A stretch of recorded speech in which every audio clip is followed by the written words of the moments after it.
नमस्कार, news India देख रहे हैं आप और आपके साथ मैं हूं अंशिका पाठक। उपराष्ट्रपति पद के लिए आज वोट डाले जाएंगे। सुबह 10 बजे से शाम 5 बजे तक वोटिंग होगी और आज शाम को ही चुनाव के नतीजे भी आ जाएंगे। जगदीप धनखड़ और मार्गरेट अल्वा के बीच मुकाबला है। 11 अगस्त को खत्म हो रहा है वेंकैया नायडू का कार्यकाल। तो आपको बता दें कि 11 अगस्त को वेंकैया नायडू का कार्यकाल जो है वो खत्म हो रहा है और आज उपराष्ट्रपति पद के लिए वोट डाले जाएंगे, वोटिंग होंगे। जगदीप धनखड़ जो कि एनडीए के उम्मीदवार हैं और मार्गरेट अल्वा विपक्ष की उम्मीदवार है। दोनों ही आमने सामने हैं, दोनों के बीच मुकाबला है। तो आज देखना होगा कि आखिर किसको ज्यादा समर्थन मिलता है। इन सब के बीच जगदीप धनखड़ के लिए बीएसपी सुप्रीमो मायावती ने कुछ समय पहले प्रेस कॉन्फ्रेंस कर कहा था कि वो उनको समर्थन देंगी। तो दूसरी तरफ ममता बनर्जी का ये कहना है कि हम अपना समर्थन किसी को नहीं देंगे, ना ही मार्गरेट अल्वा को, ना ही जगदीप धनखड़ को। लेकिन इन सब के बीच देखना होगा कि आखिर आज क्या कुछ होने वाला है। तो सबसे खास बात यह है कि आज उपराष्ट्रपति पद को लेकर वोटिंग होनी है। चुनाव में आज वोटिंग होनी है और ऐसे में सबसे बड़ी बात तो यह है कि 10 बजे से 5 बजे तक लगातार वोट डाले जाएंगे। इसके साथ ही 5 बजे के बाद देर शाम नतीजे भी आ जाएंगे।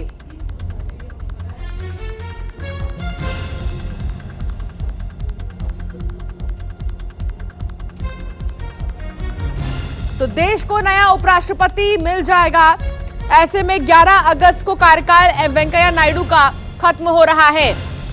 तो नया उपराष्ट्रपति मिलने वाला है देश को और उपराष्ट्रपति पद के लिए आज वोट डाले जाएंगे।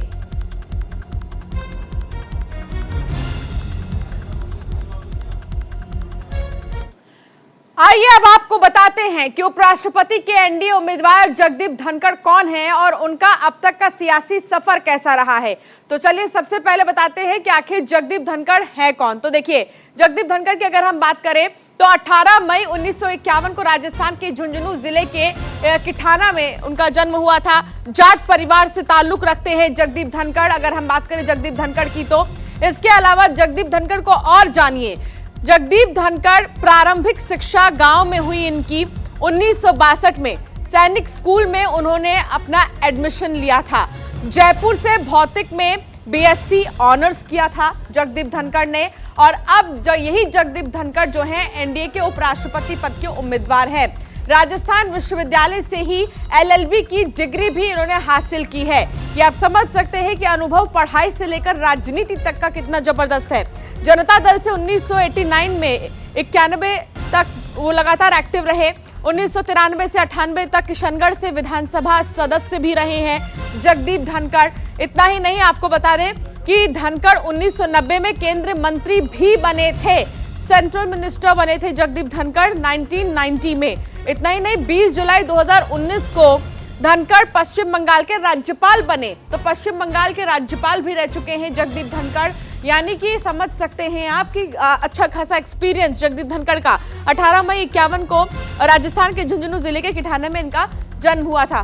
तो देखिए, अब आपको विपक्ष की उपराष्ट्रपति उम्मीदवार मार्गरेट अल्वा के बारे में भी बताते हैं और जान लीजिए कि आखिर मार्गरेट अल्वा भी कौन है। तो देखिए, सबसे पहले मार्गरेट अल्वा की अगर हम बात करें तो 14 अप्रैल 1942 को बेंगलुरु में इनका जन्म हुआ था। मार्गरेट अल्वा की अगर बात करें तो अपनी हायर एजुकेशन बेंगलुरु से ही उन्होंने पूरी की है।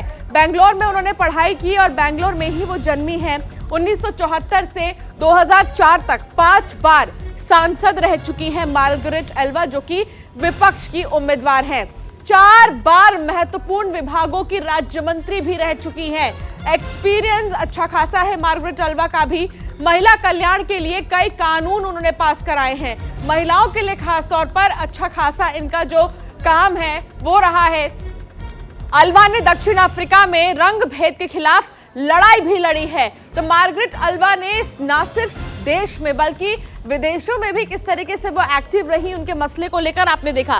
6 अगस्त 2009 से 14 तक में भी काफी एक्टिव रही हैं। वो राजस्थान की भी गवर्नर रह चुकी हैं मार्गरेट अल्वा।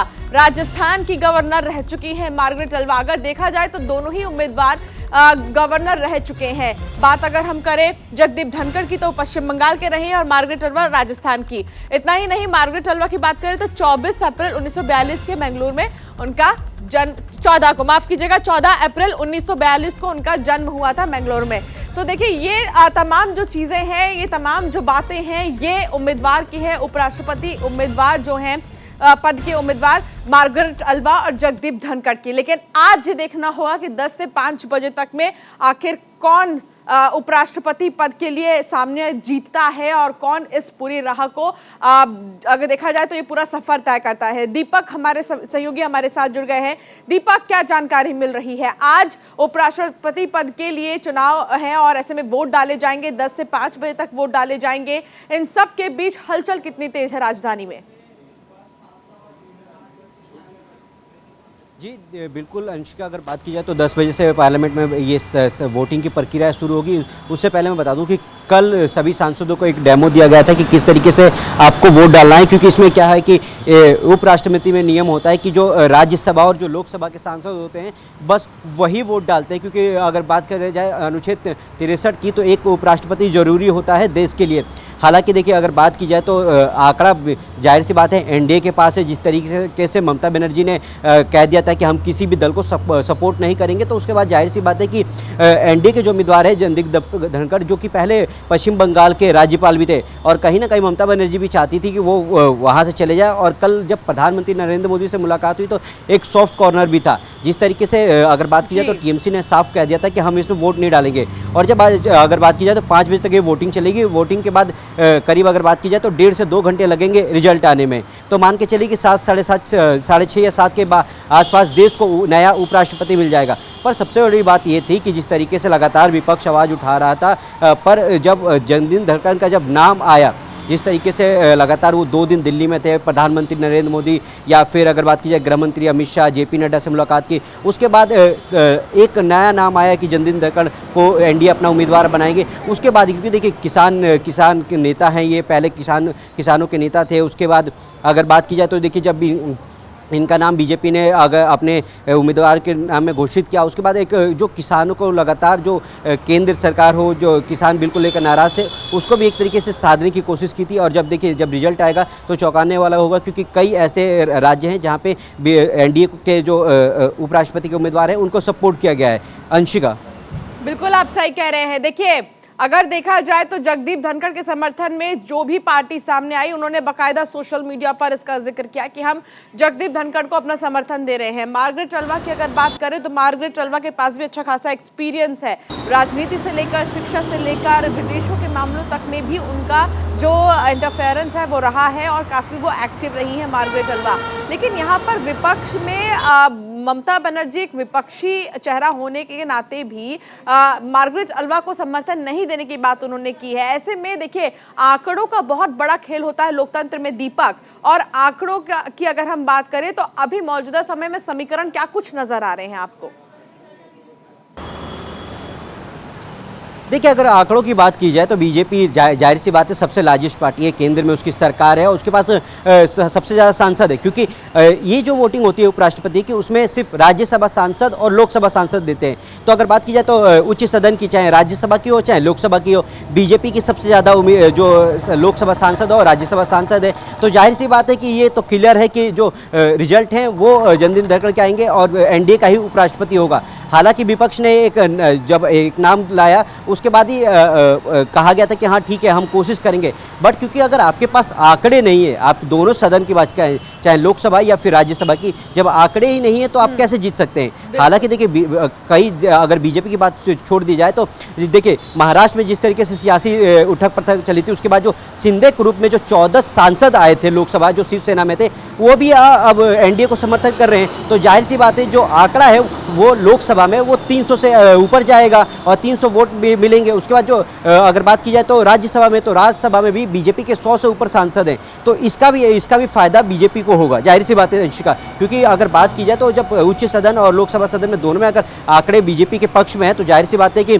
सत्ता उन्हीं के हाथ में होगी। तो जब अगर बात की जाए तो जब ये रिजल्ट आएगा तो देखना पड़ेगा कि, क्योंकि देखिए पिछली बार मैं आपको बता दूं कि उप राष्ट्रपति चुनाव में कई ऐसे सांसद और क्योंकि राष्ट्रपति चुनाव में नियम ये होता है कि विधान परिषद और विधायक भी वोट डालते हैं, तो उसमें कई बार ऐसा हुआ था कि कई राज्य ऐसे हैं जहाँ पे क्रॉस वोटिंग हुई थी। या फिर अगर बात की जाए तो संसद में भी जब लोकसभा में राज्यसभा और लोकसभा कितना ज्यादा जबरदस्त होता है ये भी समझ में आ गया है।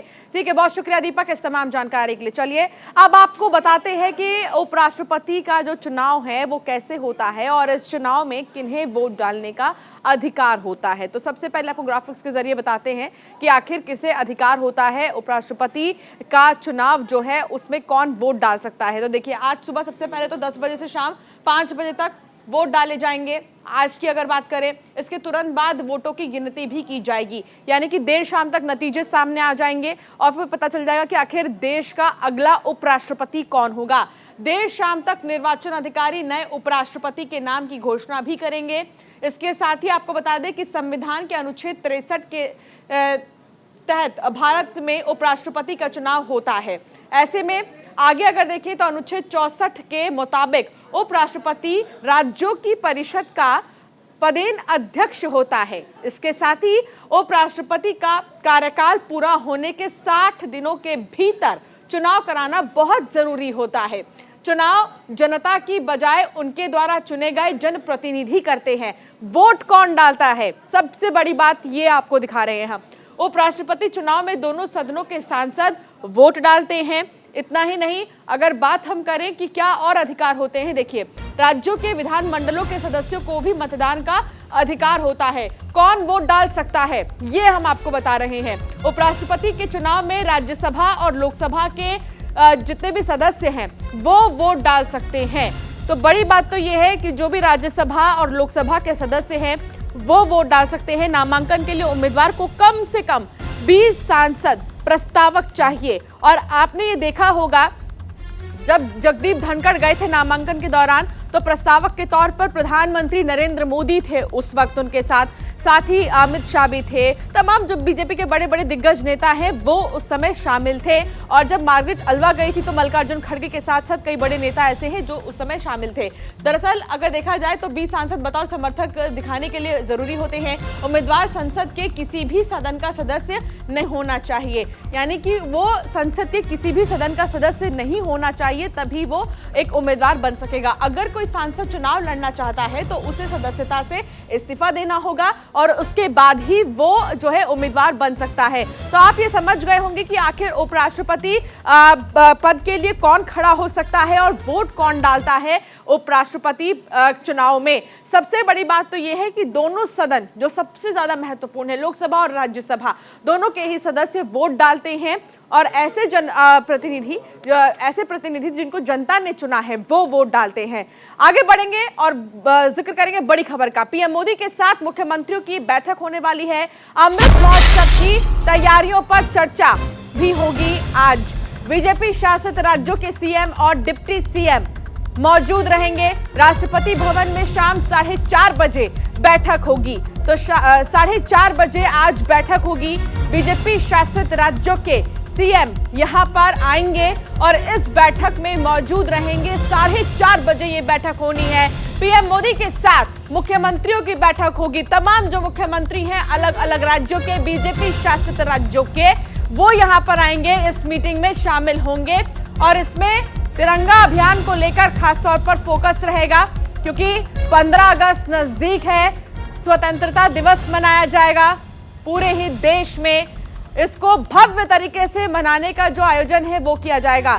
सबसे बड़ी बात, अमृत महोत्सव को लेकर, तैयारियों को लेकर आज प्रधानमंत्री नरेंद्र मोदी जो हैं वो मुख्यमंत्रियों से चर्चा करेंगे, बातचीत करेंगे। तो राष्ट्रपति भवन में शाम 4:30 बजे ये बैठक होगी जिसमें बीजेपी शासित राज्यों के मुख्यमंत्री और प्रधानमंत्री नरेंद्र मोदी मौजूद रहेंगे। दीपक चौबे हमारे सहयोगी लगातार हमारे साथ जुड़े हैं। दीपक, इस मीटिंग को लेकर क्या जानकारी मिल रही है? इस मीटिंग का उद्देश्य क्या है? जी देखिए, अगर बात की जाए तो 4:30 बजे प्रधानमंत्री नरेंद्र मोदी राष्ट्रपति भवन पहुंचेंगे और सभी राज्यों के मुख्यमंत्री वहां पहुंचेंगे और एक औपचारिक मुलाकात होगी। जिस तरीके से अगर बात की जाए कि हर घर तिरंगा यात्रा है और अगर बात की जाए तो 75वां अमृत महोत्सव मनाया जा रहा है, उसको लेकर देखिए बीजेपी हो या फिर केंद्र सरकार ने एक नियम बनाया था कि इस बार भव्य तरीके से जो 15 अगस्त है वो बनाया जाएगा और करीब करीब 20 करोड़ जो घर हैं वहाँ पे तिरंगा जो है उन छतों पे लगना होना चाहिए। तो इसको लेकर भी तैयारियां हो गई। उसके बाद ये देखिए, अगर बात की जाए तो प्रधानमंत्री सभी मुख्यमंत्रियों से अलग से मुलाकात करेंगे। उसके बाद सभी राज्यों का फीडबैक भी लिया जाएगा कि किस तरीके से क्या काम हो रहा है और तिरंगा यात्रा को भव्य बनाने के लिए देखिए जिस तरीके से अगर मैं बात बताऊं कि कल गृह मंत्री अमित शाह ने एक बयान दे दिया, कल शाम को उन्होंने कह दिया था कि कल ही के दिन राम मंदिर का उद्घाटन हुआ था। उसके बाद जिस तरीके से कांग्रेस जो है वो काले कपड़े पहन के विरोध कर रही है, उसको भी अब घेरने की तैयारी करेगी बीजेपी की। जिस तरीके से हिंदुओं के मंदिर या फिर बात करें राम मंदिर के साथ जिस तरीके से इन्होंने किया कि वो भी कल का दिन ही चुना, उसको लेकर भी बातचीत हो सकती है। हालांकि देखिए, जब प्रधानमंत्री जाएंगे राष्ट्रपति के यहाँ पे तो एक औपचारिक मुलाकात भी वहाँ पे होगी, क्योंकि देखिए इसमें कोई ऐसा नहीं है, सभी राज्यों के मुख्यमंत्री रहेंगे, चाहे वो कांग्रेस के हो या फिर अलग राज्यों के मुख्यमंत्री हो, वो सभी के सभी जो है वो राष्ट्रपति आवास पहुंचेंगे और राष्ट्रपति से मुलाकात करेंगे। और आपने जो करेक्ट किया वो ये कि इसमें सिर्फ बीजेपी शासित राज्यों के सीएम नहीं बल्कि पूरे देश के ही अलग अलग राज्यों के सीएम आएंगे। जी अंशिका, बिल्कुल जितने भी राज्य के जो सीएम हैं, कोई ऐसा नहीं है कि सिर्फ अगर बात की जाए तो बीजेपी शासित राज्य के सभी राज्यों के सीएम के साथ राष्ट्रपति भवन में, क्योंकि देखिए राष्ट्रपति भवन में ये बैठक है तो सभी राज्यों के सीएम को बुलाया गया है और सभी राज्यों के सीएम वहाँ पहुँचेंगे और मुलाकात होगी। हालांकि जिस तरीके से देखिए अगर बात की जाए तो ममता बनर्जी पहुँचेंगी, भूपेश बघेल भी पहुँचेंगे और कई जो राज्यों के मुख्यमंत्री हैं वो वहाँ पहुँचेंगे और चर्चा होगी। हालांकि जिस तरीके से अगर बात की जाए, क्योंकि देखिए कल भी एक बैठक है तो उसको लेकर भी रणनीति बनाई जाएगी। पर हाँ, अब बीजेपी क्या है कि अब फ्रंट फुट पे खेलने जा रही है कि जिस तरीके से कल कांग्रेस जो प्रदर्शन किया था उसको लेकर अंशिका, तो ये जो बैठक है वो सिर्फ और सिर्फ अभी जो हमारे पास जो बताया गया है वो सभी राज्यों के मुख्यमंत्री के साथ उपराष्ट्रपति और प्रधानमंत्री की बैठक होगी। बहुत शुक्रिया दीपक तमाम जानकारी साझा करने के लिए। तो बता दें कि हर राज्य के मुख्यमंत्री इस बैठक में शामिल होंगे। अमृत महोत्सव को लेकर प्रधानमंत्री नरेंद्र मोदी के साथ उनकी चर्चा होगी। आगे बढ़ेंगे, बात करेंगे डिप्टी सीएम मनीष सिसोदिया की। जी हां, deputy CM Manish Sisodia press conference करेंगे। आज दोपहर 12 बजे प्रेस कॉन्फ्रेंस करेंगे सिसोदिया। पीसी के दौरान सिसोदिया बड़ा खुलासा कर सकते हैं। मनीष सिसोदिया ने खुद इस बात की जानकारी दी है, ट्वीट कर इस बात की उन्होंने जानकारी दी है और कहा है कि वो कुछ बड़ा खुलासा कर सकते हैं। तो डिप्टी सीएम मनीष सिसोदिया ने ट्वीट किया है और ट्वीट कर कहा है कि कुछ बड़ा खुलासा वो कर सकते हैं। हालांकि ये खुलासा किस चीज को लेकर होगी, अभी इस पर सस्पेंस बरकरार है, क्योंकि कई सारे मुद्दे ऐसे राजधानी में गरमाए हुए हैं। तो किस चीज को लेकर वो खुलासा करेंगे, अभी इस बारे में कोई जानकारी नहीं है। हमारे सहयोगी नमित त्यागी हमारे साथ जुड़ गए हैं। नमित, देखिए आज कुछ बड़ा खुलासा मनीष सिसोदिया करने वाले हैं, लेकिन अब सवाल ये है कि जो खुलासा करेंगे वो आखिर किस मुद्दे को लेकर होगा। देखिए, बिल्कुल आम आदमी पार्टी का ये रवैया रहा है, क्योंकि आम आदमी पार्टी जब भी कोई बड़ी घोषणा करती है या फिर कोई बड़ा खुलासा करती है उसको गुप्त रखा जाता है। और इसी कड़ी में कल जब मनीष सिसोदिया ने एक ट्वीट किया कि कल मैं 12 बजे कोई बड़ा खुलासा करूंगा, तो तमाम जो आकांक्षाओं के बाजार थे वो गर्म होने लगे कि आखिर क्या वो बड़ा खुलासा होगा। लेकिन हमारे जो सोर्सेज बता रहे हैं, जो दिल्ली के अंदर शराब नीति को लेकर लगातार विवाद चल रहा है एलजी के और दिल्ली सरकार के बीच में, तो हो सकता है कि मनीष सिसोदिया जो शराब नीति है उसी से जुड़ा हुआ कोई बड़ा खुलासा कर सकते हैं। क्योंकि अभी फिलहाल जो नई शराब नीति है उसको रोक दिया गया था दिल्ली के एलजी के आदेश के बाद, और दिल्ली के अंदर फिर से पुरानी शराब नीति लागू की गई थी। इसके अलावा एक जो नई शराब नीति है 2022 और 23 को लेकर, उसका मसौदा जो है वो पूरी तरीके से तैयार किया जा रहा है, क्योंकि जो आबकारी विभाग है वो भी दिल्ली के डिप्टी सीएम मनीष सिसोदिया के पास ही है। ऐसे में बीजेपी लगातार मनीष सिसोदिया को घेरने की कोशिश कर रही है। तो हो सकता है कि आज एक्साइज पॉलिसी पर जो मनीष सिसोदिया है वो कोई बड़ा खुलासा कर सकते हैं। बिल्कुल, और सबकी निगाहें उनके प्रेस कॉन्फ्रेंस पर ही टिकी होंगी कि आखिर क्या खुलासा वो करेंगे। बहुत शुक्रिया नमित इस तमाम जानकारी को पहुंचाने के लिए। तो बता दें कि आज मनीष सिसोदिया प्रेस कॉन्फ्रेंस करेंगे, 12 बजे प्रेस कॉन्फ्रेंस करेंगे और इस प्रेस कॉन्फ्रेंस पर सबकी निगाहें टिकी रहेंगी, क्योंकि कुछ खुलासा, जैसा कि उन्होंने अपने ट्वीट में लिखा है कि वो कुछ खुलासा जरूर करेंगे। अब ये खुलासा शराब नीति को लेकर वो करेंगे या अन्य मुद्दे को लेकर करेंगे, इसके लिए 12 बजे तक इंतजार करना होगा।